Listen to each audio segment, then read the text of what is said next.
So welcome to this video where we're going to analyse parts of the nose, and this is one of the beginnings of starting to go beyond just getting a likeness in your portrait and in your figure work and starting to get a bit of life to them. And it's observations about some of these the facial features and some of the fine-tuned elements of looking at the facial features that enable you to gain this life. It's that sparkle in the eye, it's that hint of danger that we need to observe and become accustomed to seeing in the face and understand how parts of the face change, and it's very, very slight, and that's the key to this. We're going to start with the nose. Now, I'm just setting myself up here. I'm just working with pencils this time, and I've just got out my HB to 6B to start with. Here's where I'm going to be working from. Erasers, etc, etc. And I have just got here a little face mirror, which I'm using. The good thing about one of these ones on a tilty stand here like that is that because I'm sitting, that I can face it slightly towards me so that it doesn't distort. So it actually, when I look into it, it looks as though I'm looking straight down onto it. Now, either be working from yourself, or preferably, if you're able to, is to get someone to sit for you and draw these or paint these elements. This is an exercise, as I said, I'm going to be doing this with pencil, but you could easily be doing this with paint as well, if you like. But even for those of you that predominantly paint, I would suggest this is good practice getting the pencils out, because these type of drawings are very nicely done in pencil and easier than always getting out the paints. I'm going to start by the first element to be taking into consideration when looking at the nose is the idea of the triangle. The nose is predominantly made up with triangular shapes. If you think about where the bridge of the nose is, and think about the type of shadow that often creates there, is that it has a triangular shape up there, or a trapezium really, but we'll stick with triangles for the want of sake of argument. Well, actually, no, let's make it more of a triangle. So we've got that sort of strong triangle there at the bridge of the nose, and this is just looking at a nose straight on. Then, broadly speaking, we can talk about that the nose comes down like that and creates another triangle like that. Now, these shapes are all different on different people. Under the nose is we start to create another triangular shape. You'll then have out here on the wings of the nose, you'll have another sort of triangular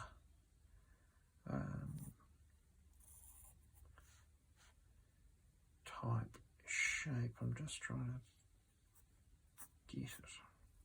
Something, oh, that's not very triangular, is it? There's this one that forms that side. This is made up of two triangles. You've got that one and that one. That's right. And this is where the pip of the nostril would be, in this part here, and you've got those bits there. And go again. There being another triangle. Now, of course, I mean, I'm using my nose as a model for this. That looks quite dramatic, doesn't it?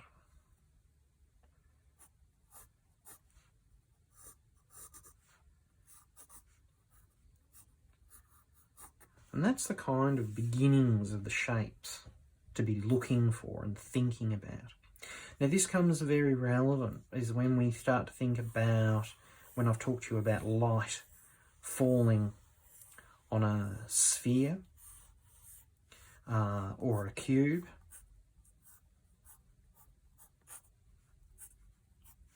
And how we have terminators, the halftone, light, highlight, reflected light, hump, etc., etc. And the same here on a cubic shape, where the light, halftone, the dark, the reflected light, and the hump up there. Those same ideas. And remember, the big thing when we talk about these two is that when we've got a rounded form like this, that the steps between each of these is gentle. There's no sharpness between one part and the other.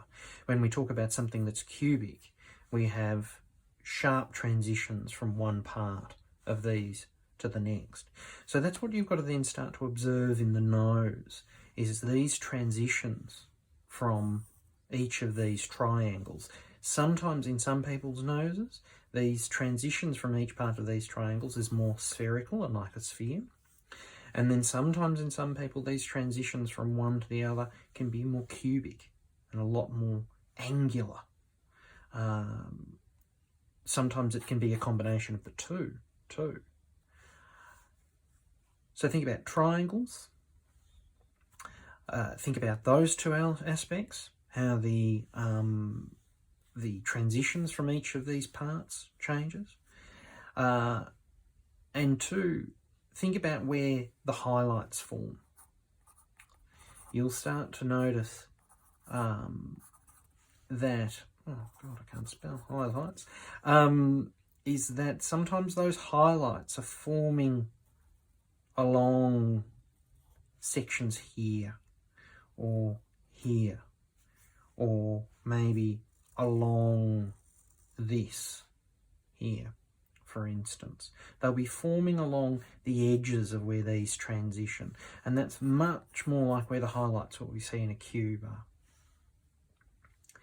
are. As I said before, just bear in mind that I'm broadly talking about here. Sometimes these triangular shapes can change a little bit. So say, for instance, in some people, this triangle and this triangle can be more trapezed like that, and this area starts to broaden. And then you change some of these triangles as well. So these triangles vary, but it's thinking about triangles that's the key.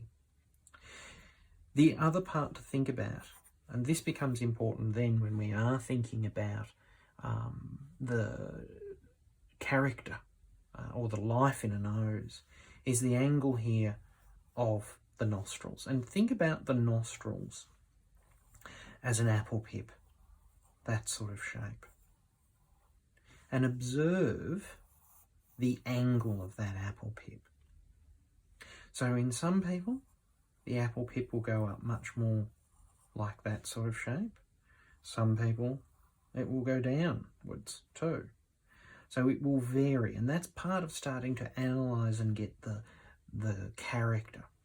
What you will also notice is that depending on the mood, some people, that apple pip will move up and down, that it will become fatter in some emotions, it will become skinnier in other emotions. The other thing is, when you're observing that apple pip, it isn't a consistent hard edge around it.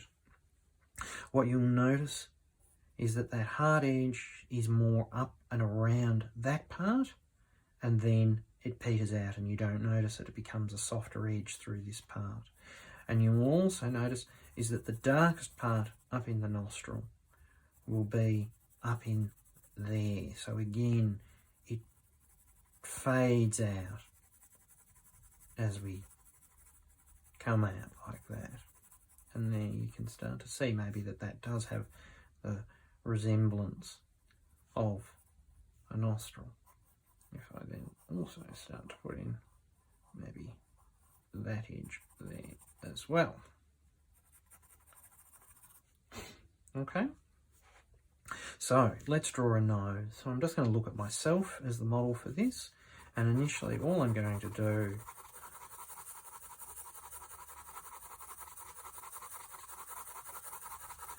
is just mass out an area in HB. So I'm doing my top and tailing. So that's where all the marks are going in one direction. And what I'm doing here by starting with an HB and just massing out an area like this is that I'm almost creating like a mid-tone of the light in our skin tone to begin with, like what we would be doing if we were massing in paint, but also massing in pencil or charcoal or any of that. So the first step is what I'm wanting you to do is very much like what we have been doing in previous weeks when looking at the model. We're then going to look for those darks. Now I'm going to just continue to work with my HB. And how I'm sitting here at the moment is that I have got up there the dark across the bridge of my nose. This is into my eye socket as I go here. So I'm just going to suggest the beginnings of some of those shapes.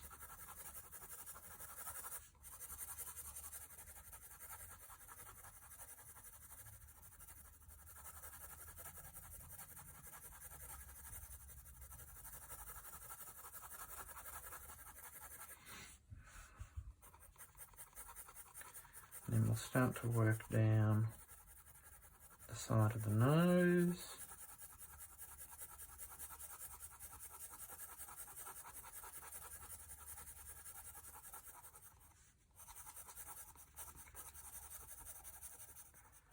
Down around this wing.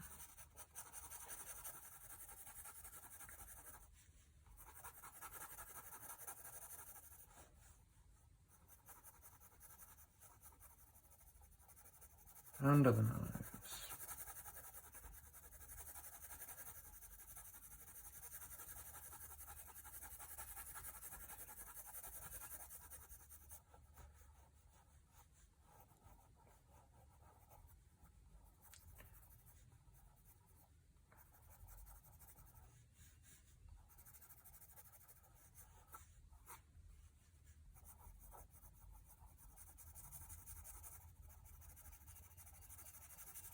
And there's a slight dark just running up that side of my nose as well at the moment, under the lighting that we're in.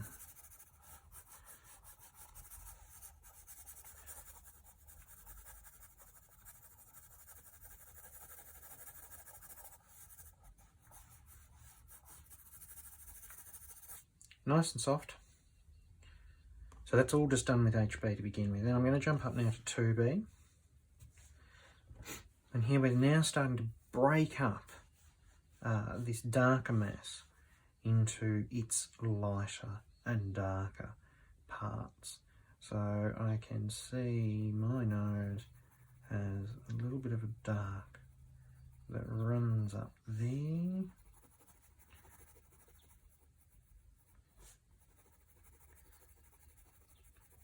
Topping and tailing.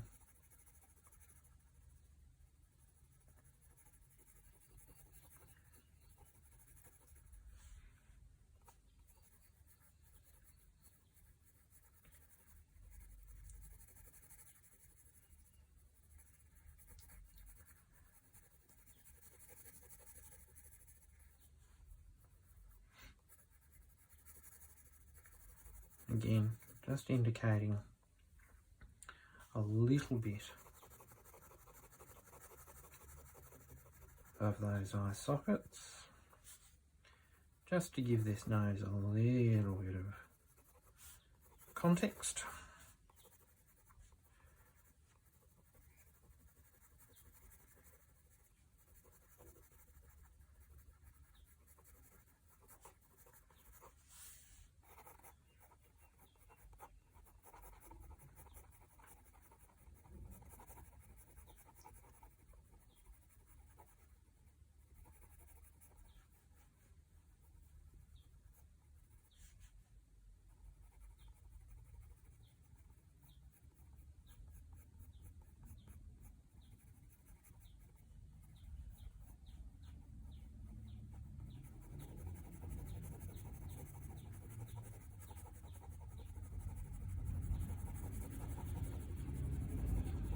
And you can start to see how I'm thinking about some of these shapes as triangular, triangles, triangle, triangle, in terms of these light and dark masses that I'm making.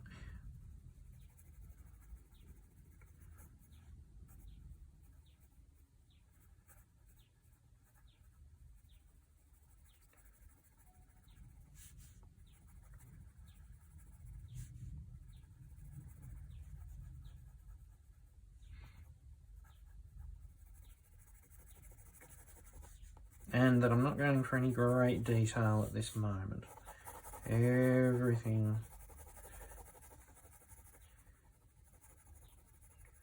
is just being kept nice and soft.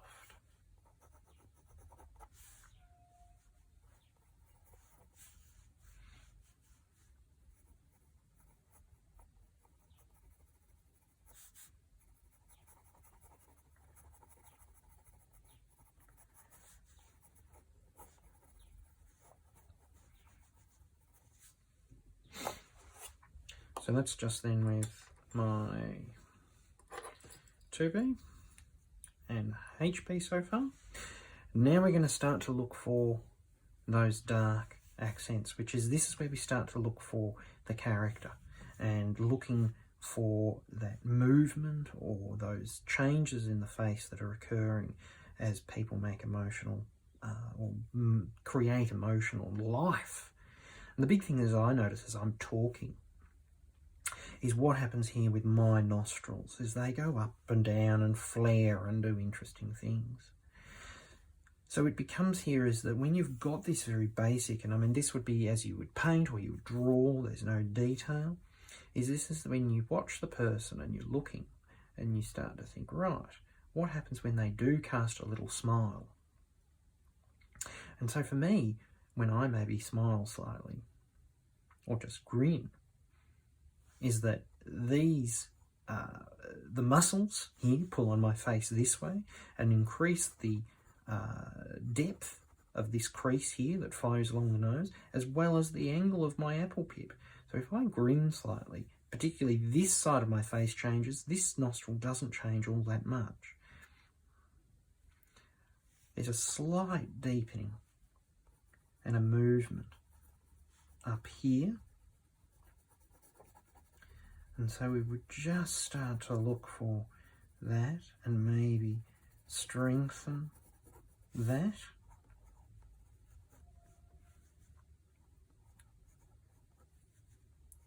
We're going to put in that nostril now, thinking about the apple pip and that stronger dark up there. But this one I'm going to change quite dramatically. And notice what happens is that this comes up slightly and narrows this apple pip. So I get a stronger dark. And my nostril pulls up and the shape here becomes quite definite and deeper.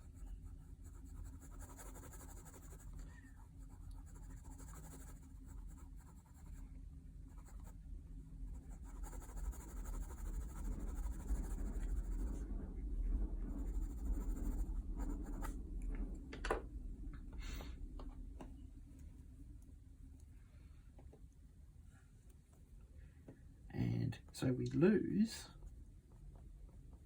and that becomes light.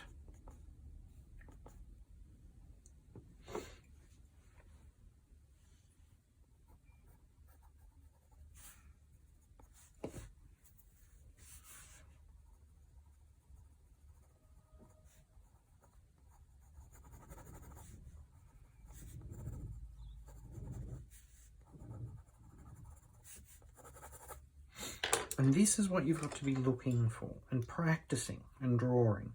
It's about starting from the same position. I would draw that nose exactly the same every time, but look for these different emotional responses, or creating a different emotional response either in the sitter or in yourself, and then notice how these become darker and the shapes of the nostrils change. And you can see very then how quickly, if you've got this basis down, that you can then just push some of those shapes and some of those lights and darks around. And I, of course, have whiskers as well, so you better make sure it's got my whiskers in there.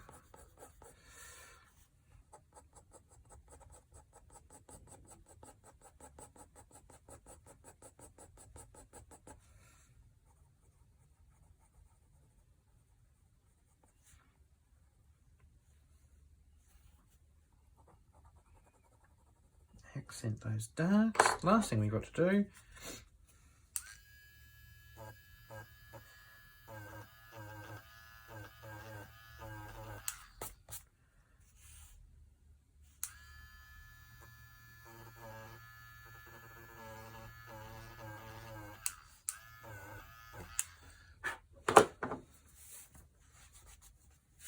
is introduce those lights. Maybe have a little bit more of a refine like that, but that will do. And so keep practicing these and do more. And you can see here, I'm going to cut over those ones for the moment. Different noses, well, they're my nose each time, but changing the light on them as well, and changing sometimes the emotional, particularly in these ones here. From this one, this is me just static, is then changing the light and changing either the flaring of my nostrils or the emotional content, and observing then the changes to the shapes there in my nose and the way that those triangles change and the angles of those pips.